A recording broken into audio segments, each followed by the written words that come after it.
1453년 음력 10월 12일 가을밤의 찬 공기가 한양을 뒤덮던 그날 밤, 수양대군의 사저에는 이상한 긴장감이 감돌고 있었습니다.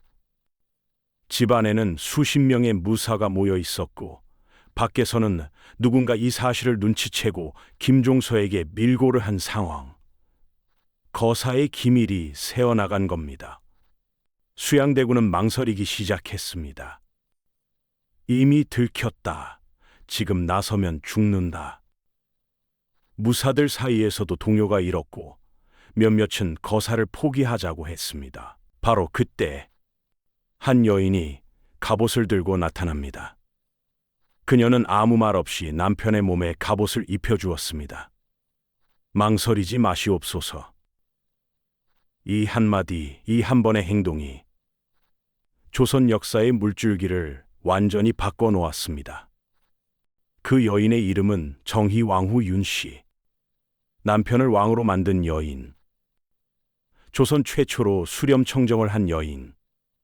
하지만 그 대가로 자식 넷을 모두 자기보다 먼저 떠나보내야 했던 여인. 오늘 저는 이 여인의 이야기를 처음부터 끝까지 들려드리겠습니다. 갑옷을 입힌 그 순간부터 홀로 남겨진 마지막 날까지. 정희왕후 윤씨는 1418년 파평 윤씨 명문가에서 3남 7녀 중 막내딸로 태어났습니다.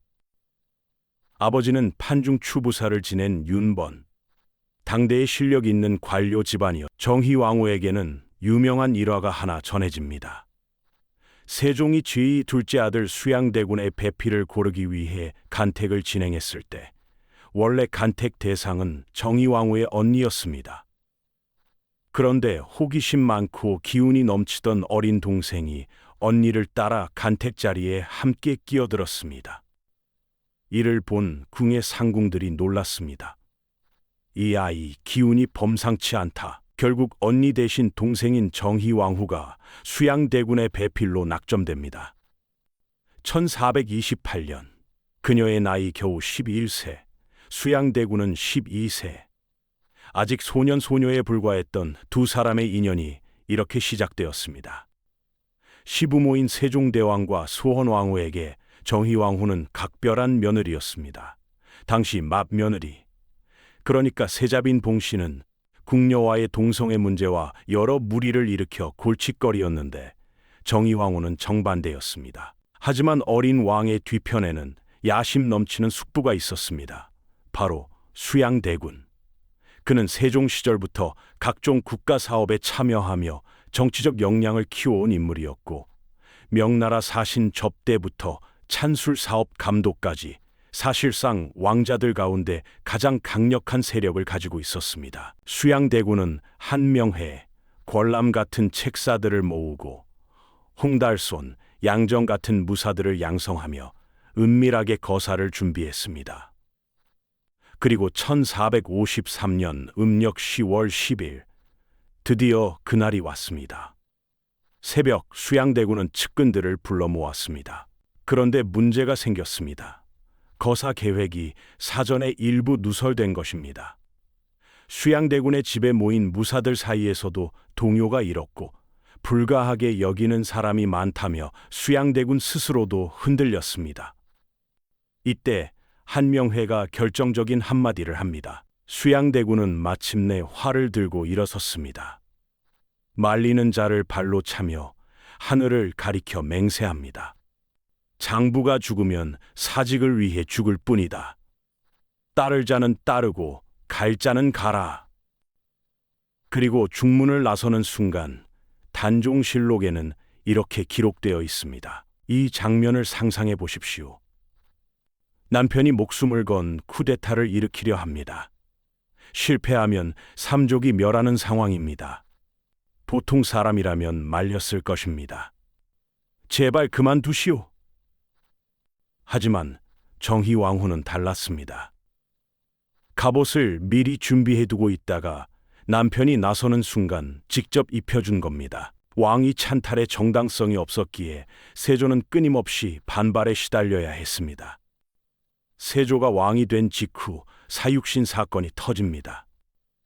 성삼문, 박팽년, 하위지, 이계, 유성원, 유음부 이 6명의 충신은 단종 복위를 계획했다가 발각되어 처형됩니다. 세조는 이들을 능지처참에 처했을 뿐만 아니라 삼족을 멸했습니다. 그 과정에서 사육신의 아내와 딸들은 공신들의 노비로 끌려갔습니다. 당대 조선의 명문가 여성들이 하루아침에 노비가 된 것이죠. 단종의 친누나 경혜공주의 남편 정종도 이 과정에서 영모에 연루되어 능지처참됩니다. 문종의 딸이자 단종의 친누나인 경혜공주는 하루아침에 노비 신세로 전락했습니다. 그리고 세조는 마침내 1457년 유배 중이던 조카 단종마저 사사합니다. 겨우 17살의 어린 나이였습니다. 금성대군의 단종 복위 운동이 실패로 돌아간 후 세조는 더 이상 살려둘 수 없다고 판단한 것이죠. 이때부터입니다. 세조의 집안의 끝을 알 수 없는 비극이 시작된 것은 바로 단종을 사사한 그해 1457년 세조의 맏아들 의경세자가 20살의 나이로 갑자기 세상을 떠납니다. 의경세자는 세조가 끔찍이 아꼈던 아들이었습니다. 야사에는 소름 돋는 이야기가 전해집니다. 세조의 꿈에 단종의 어머니 현덕왕후가 나타났다는 것입니다. 현덕왕후는 단종을 낳고 산후병으로 일찍 세상을 떠난 문종의 비인데 세조의 꿈속에서 이렇게 저주를 퍼부었다고 합니다. 네가 내 아들을 죽였으니 나도 네 아들을 죽이겠다. 수많은 사찰을 짓고 불경을 간행했으며 속리산 복천사를 찾아가 기도를 올리기도 했습니다. 오대산 상원사에서 문수보살을 만나 피부병이 일시적으로 나았다는 전설도 전해지죠. 하지만 병은 결국 재발했고 점점 악화되어 갔습니다. 유명한 이야기가 있습니다. 세조가 온천에서 목욕을 하는데 한 소년이 다가와 등을 밀어주었고 세조가 어디 가서 임금의 옥체를 씻겨주었다 말하지 말 거라 했더니 소년이 대답합니다. 임금도 어디 가서 문수보살이 등을 밀어주었다 하지 마시오. 돌아보니 소년은 사라지고 없었다는 것이죠. 이런 이야기들이 전해지는 것 자체가 세조의 피부병이 얼마나 심각했고 당대 사람들이 이를 얼마나 의미심장하게 받아들였는지를 보여줍니다.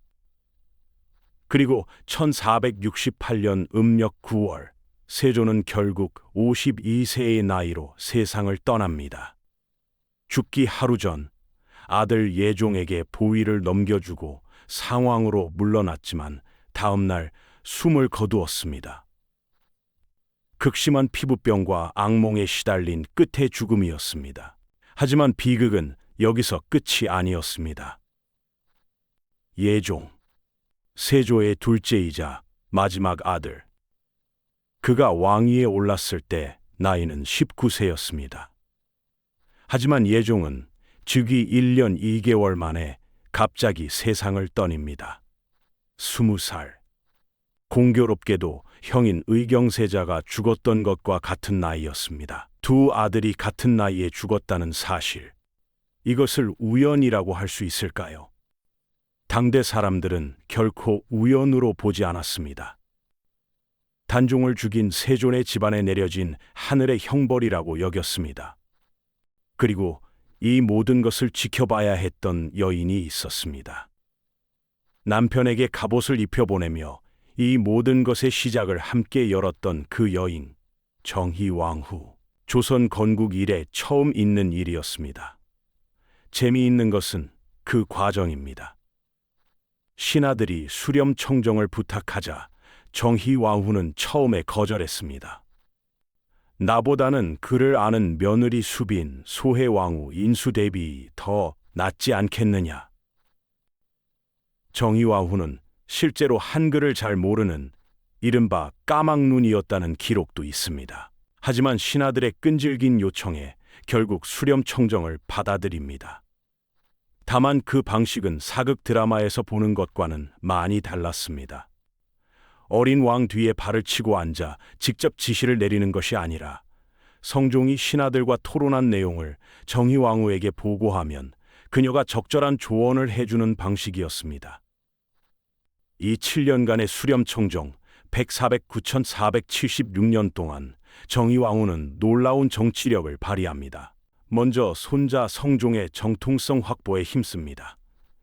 이미 죽은 자신의 맏아들 의경세자를 덕종으로 추존하고 의경세자빈 한씨 인수대비의 지위를 예종의 왕비인 안순왕후보다 높게 올려줍니다. 성종이 덕종의 적통 아들이라는 정통성의 논리를 만든 것이죠. 또한 세조 시절의 미완의 정책들을 마무리하고 과단성 있는 결정들로 조정을 안정시켰습니다. 성종이 15세를 넘기면서부터는 대다수의 직무를 왕이 스스로 처리하도록 했고, 성종이 20세 성년이 되자 수렴청정을 완전히 거두었습니다. 권력에 눈이 멀어놓지 않으려 했던 것이 아닙니다. 때가 되면 물러나야 한다는 것을 정확히 알고 있었던 겁니다. 이 점에서 정의왕후의 정치 감각은 탁월했다고 평가받습니다. 수렴청정의 이면에는 정의왕후의 또 다른 면모를 보여주는 이야기가 있습니다. 바로 경혜공주와 그 아들 정미수 이야기답니다. 경혜공주는 문종의 딸이자 단종의 친누나입니다. 세조에게는 조카딸이 되죠. 경혜공주는 영양위 정종에게 시집갔는데 남편 정종이 단종 복위 운동에 연루되어 능지처 참당합니다. 그 아이를 품에 안고 키운다는 것. 그것은 어쩌면 자기 자신에 대한 속죄의 한 형태였을 수도 있습니다. 경혜공주는 아들을 궁에 맡긴 뒤 스스로 머리를 깎고 비구니가 되었습니다. 정업원이라는 절에 들어갔는데 그곳에는 이미 단종의 비 정순왕후 송씨가 출가해 있었습니다. 1476년 수렴청정을 거둔 뒤 정희왕후는 정사에 거의 관여하지 않았습니다.